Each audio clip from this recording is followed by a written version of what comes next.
Así que habla de generación, habla de generaciones. Las generaciones pueden experimentar avivamiento. Las generaciones pueden experimentar este tipo de moveres de Dios. Y esta generación en la que ustedes y yo estamos viviendo, no somos la excepción. Podemos esperar avivamiento. Y en otra oportunidad, en otro mensaje, quizás el próximo domingo, les voy a mostrar por las Escrituras cómo podemos ver un hilo que conecta el avivamiento de los últimos tiempos y con la última gran cosecha de almas del tiempo final. Así que podemos creer que Dios en cada generación está interesado en derramar de su presencia. Él está interesado en manifestarse cuando encuentra, aunque sea un puñado de hombres. Había un predicador que decía: Señor, dame un puñado de hombres, aunque sea, dame un puñado de hombres de oración o un puñado de predicadores. Con ellos conquistaré el mundo, decía un predicador importante de tiempos pasados. Así que con un puñado de gente podemos hacer cosas grandes. Gedeón tan solamente con 300 hombres vio el poder de Dios manifestarse. Dios se glorifica aún con lo poco. Dios se glorifica con lo sencillo. Pero Dios se glorifica cuando encuentra un corazón y gente dispuesta. En los tiempos de Gedeón, cuando los madianitas, los amalecitas venían a robar y saquear y todos se escondían, Dios decide levantar a Gedeón. Y cuando Gedeón convoca a hombres para la guerra, de pronto hay miles de hombres allí. Pero Dios dice: son muchos. Di que los que tienen miedo vuelvan a sus casas. Se fueron miles a sus casas. Acobardaron miles. Quedó con otro grupo y Dios aún le dice: aún son muchos. Mándalos a beber el agua y yo te voy a decir a quiénes escojas. Los que beban el agua de cierta manera, esos son los que con los que irás a la batalla. A la final habían 300. Y con 300 Dios sobró de tal forma que un ejército enemigo que era incontable como la arena del mar fue destruido por el poder de Dios. Dios con poco puede hacer mucho. Dios con lo ordinario hace cosas extraordinarias. Así que yo puedo creer que si tengo un corazón que anhele más de Dios y si determino buscarlo, yo voy a experimentar un avivamiento en mi propia vida. Si como iglesia determinamos buscarlo, vamos a experimentar un avivamiento en la congregación. Si las iglesias determinan buscar al Señor en una ciudad, en una nación, vamos a ver el avivamiento en una ciudad o en una nación. Pero tiene que haber búsqueda y debemos entender que Dios sí quiere derramar su espíritu en nuestra generación también. Porque yo derramaré agua sobre el sequedal. Hay alguien que haya venido con un corazón seco. Dios te dice: yo derramaré agua sobre tu corazón seco esta mañana. Hay alguien que siente que es tierra desierta, que es tierra árida. Dios dice: yo derramaré agua sobre el sequedal y ríos sobre la tierra árida. Mi espíritu derramaré sobre tu generación, mi bendición sobre tus renuevos. Hay bendición sobre ti, sobre tu casa. Dios quiere traer avivamiento. Debemos creerlo y debemos anhelarlo. Así que vemos aquí en Isaías el deseo de Dios por derramar de su espíritu en la generación presente. Dios quiere derramar su espíritu en esta generación también. Hechos capítulo 2, versículo 16 al 21.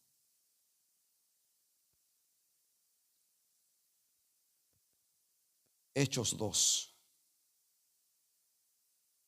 Perdón, antes de Hechos 2, que lo vamos a leer, pero antes vamos a ir a la profecía que está conectada con Hechos 2. Acompáñenme a Joel, profeta Joel. Joel capítulo 2.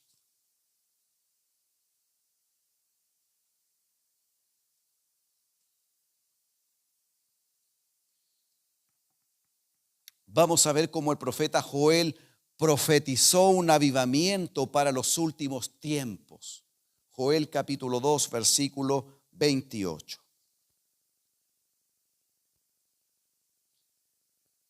El profeta profetizó y dijo: y después de esto derramaré mi espíritu sobre toda carne, y profetizarán vuestros hijos y vuestras hijas, Vuestros ancianos soñarán sueños y vuestros jóvenes verán visiones. Y también sobre los siervos y sobre las siervas derramaré mi espíritu en aquellos días. Así que aquí hay una profecía de Joel que incluye también los tiempos finales. Y muchos maestros en profecía bíblica y hombres estudiosos en los temas de los avivamientos, al leer estas escrituras también, creen que esto está hablando de un avivamiento global, mundial, o al menos de muchas naciones en el tiempo del fin. El último y más grande mover del Espíritu Santo para poder levantar la última y gran cosecha del tiempo final y luego el rapto de la iglesia. Pero cuando vamos a Hechos, capítulo 2, versículo 16, encontramos como Pedro el día de Pentecostés, el día que nace la iglesia, el día que este grupo de 120 experimenta el bautismo con el Espíritu Santo y fuego, el día en que ese grupo de hombres está hablando ahora en otras lenguas y hay mucha gente escuchando el evangelio también en otras lenguas. Ese día en el cual nace la iglesia en el poder de Dios, vemos como Pedro da un discurso. Encontramos a Pedro diciendo lo siguiente. Había gente que comenzó a decir, esos hombres están ebrios, están borrachos. Y Pedro le dice, no están ebrios a esta hora del día. No pueden juzgarlos, ellos no están ebrios. Lo que pasa aquí, dice Pedro, es lo dicho por el profeta Joel. Hechos 2, versículo 16, dice Pedro. Mas esto es lo dicho por el profeta Joel. Y en los postreros días, dice Dios, derramaré de mi espíritu sobre toda carne. Siento la presencia del Señor cuando hablo estas palabras. Derramaré de mi espíritu sobre toda carne. Sobre toda carne habla de todo tipo de personas. Sobre distintas naciones, distintas razas, distintas clases sociales. Cuando en los postreros días, dice Dios, derramaré de mi espíritu sobre toda carne. Y vuestros hijos y vuestras hijas profetizarán. Vuestros jóvenes verán visiones y vuestros ancianos soñarán sueños. Y de cierto, sobre mis siervos y sobre mis siervas en aquellos días derramaré de mi espíritu y profetizarán. Así que vemos como Pedro aquí habla de la profecía de Joel. Y si bien no me voy a detener aquí, esto creo que lo voy a guardar con la ayuda del Señor para otro mensaje, donde desglosemos un poco más Joel y el discurso de Pedro. Pero podemos decir que en Pentecostés, el día que nace la iglesia, el día de Pentecostés, allí escatológicamente, y la mayoría de los maestros en profecía bíblica concuerdan en que allí comienzan los postreros días. A partir de Pentecostés comenzaron lo que conocemos como los postreros días. Así que a partir de ese día, este mover del que habla Joel iba a comenzar a tener cumplimiento y desarrollarse de una forma progresiva. Por eso que es un error decir que en hechos se cumplió todo lo que dijo Joel. Los cesacionistas que no creen en la vigencia de los dones del Espíritu, esto dicen que era un cumplimiento solo para este punto donde Pedro da el discurso, porque ellos dicen que luego que el canon bíblico fuera cerrado ya no iban a haber más manifestaciones de los dones sobrenaturales, pero eso es una mentira, no es así. No podemos decir que la profecía de Joel tiene solamente un cumplimiento aquí en Pentecostés y de ahí se terminó. Podemos ver a través del libro de los Hechos el mover del Espíritu Santo en los años posteriores. Podemos ver en las cartas como de Pablo cómo se habla acerca del mover de los dones del Espíritu Santo. Pablo habla de la vigencia de los dones. Podemos ver en Santiago cómo se habla de una lluvia temprana, pero también una lluvia tardía que prepara la cosecha para el tiempo del fin. Pero ahí me adelanto un poco si sigo en ese punto.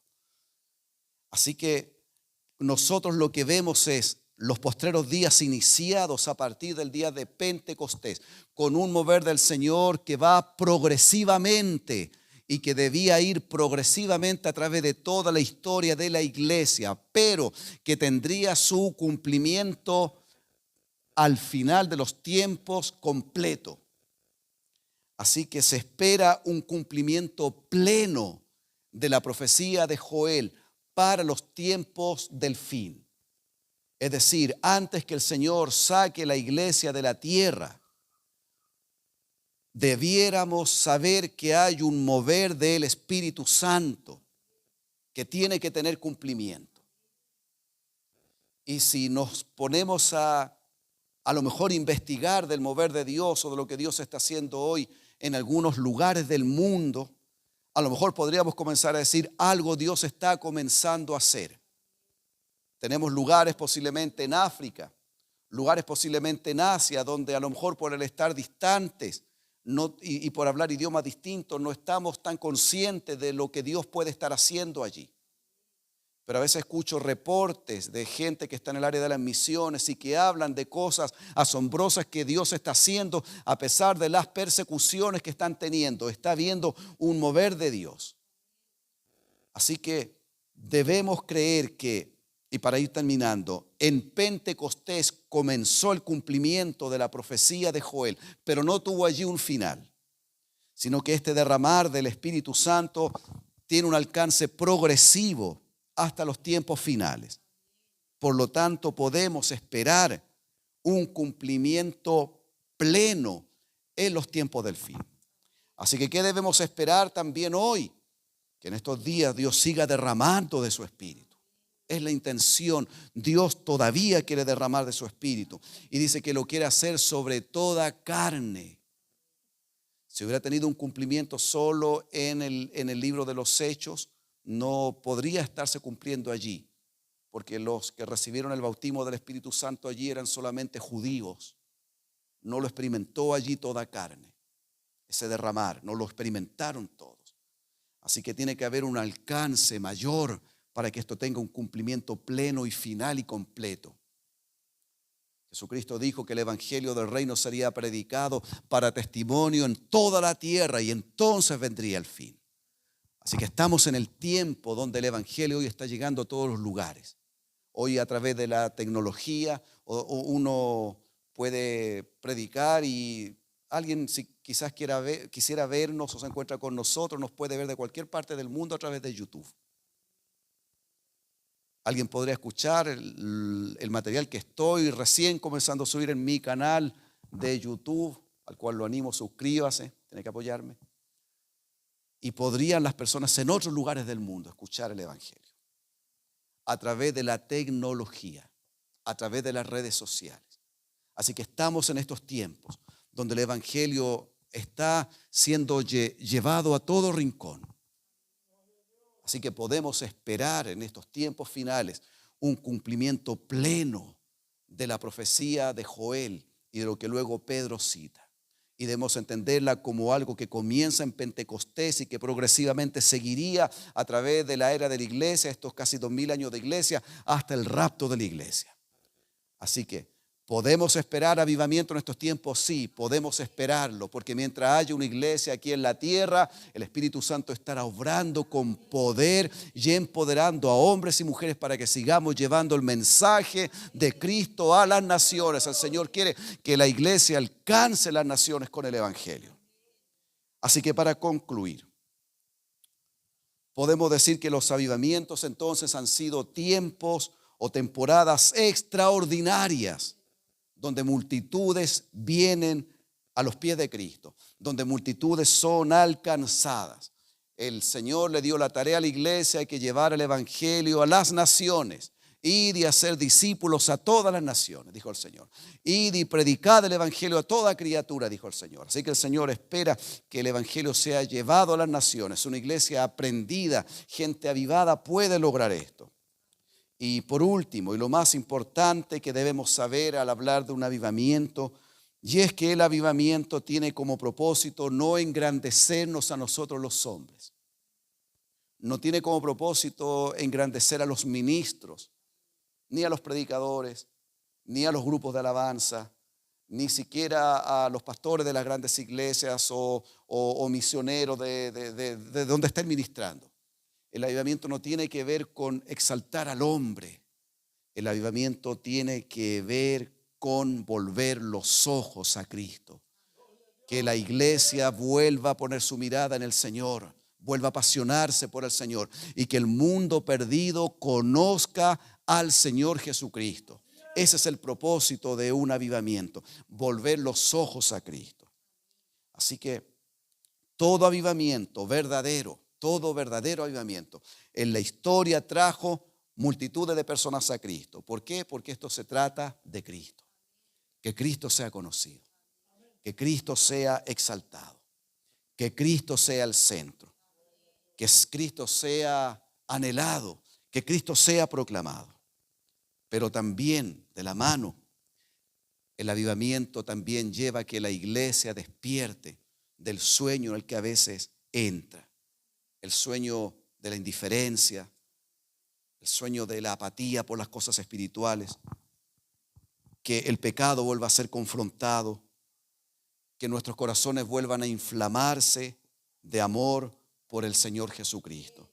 Y el anhelo de que este mundo sea alcanzado por el Evangelio.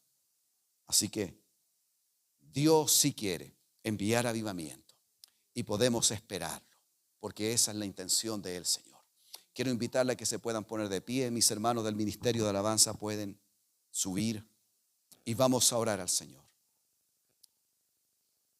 Si usted es una persona que reconoce que necesita un avivamiento en su vida, mientras oramos, dígale: Señor, avívame. Si usted reconoce que es una persona que su corazón hoy lo puede comparar quizás con un corazón de piedra o un corazón seco, si su vida espiritual se ha ido deteriorando, usted necesita un avivamiento. Si siente que la pasión por Cristo, la pasión por el Señor ha menguado, usted necesita un avivamiento. Si se siente débil, si necesita fortalezas, usted puede pedir al Señor que Él derrame de su espíritu y que Él lo vuelva a levantar y que Él lo vuelva a llenar. Si usted vive solamente de recuerdos de buenas experiencias con el Señor en los tiempos del pasado, usted necesita avivamiento. Así que podemos orar al Señor por un mover de su Espíritu Santo, creyendo y entendiendo que Dios sí quiere traer avivamiento y que lo hace también en nuestra generación. Y Él lo puede traer de una forma personal a nuestras vidas. Lo puede traer colectivamente como iglesia local, pero también puede ir más allá de la esfera de una iglesia local para que una ciudad y una nación sea sacudida por el poder de Dios. Padre Celestial, tu palabra